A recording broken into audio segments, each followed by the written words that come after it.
Hello everyone, welcome to our science update.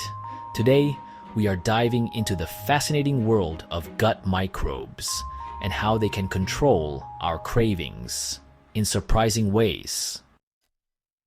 We are all used to thinking that we are in charge of what we eat, but new research shows that tiny bacteria in our gut can steer us toward a cookie or a glass of sweet tea. Our story begins in a lab where scientists studied mice and humans to explore a connection between a common gut microbe and a hormone that regulates appetite called GLP-1. It turns out that a bacterium called Bacteroides vulgatus may influence the amount of sugar we consume. Yes, you heard that right. Our gut bacteria might be calling the shots on our sweet tooth. The study was led by a team of researchers and a cancer biologist named Yongku Chen from Jiangnan University in China. At first, the team fed mice a high-fat diet to study a protein known as free fatty acid receptor 4 in the process of fat metabolism. One day, Chen decided to change things up and fed the mice a high-sugar diet.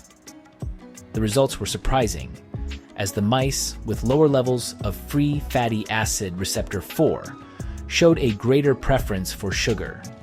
In short, lower receptor levels meant fewer Bacteroides vulgatus bacteria in the gut.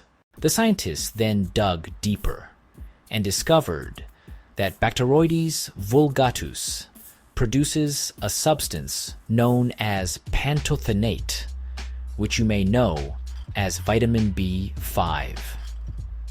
This vitamin triggers the production of the hormone GLP-1 in the body. So, if there is less free fatty acid receptor 4, then there is less Bacteroides vulgatus, then less vitamin B5, and finally, less GLP-1 to regulate our appetite.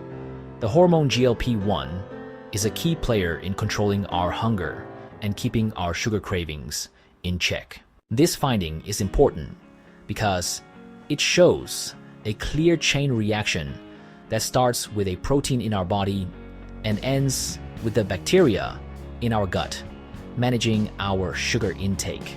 In simple words, the bacteria are acting like tiny traffic controllers in our intestines, directing the flow of our hunger. Not everyone is surprised by this discovery.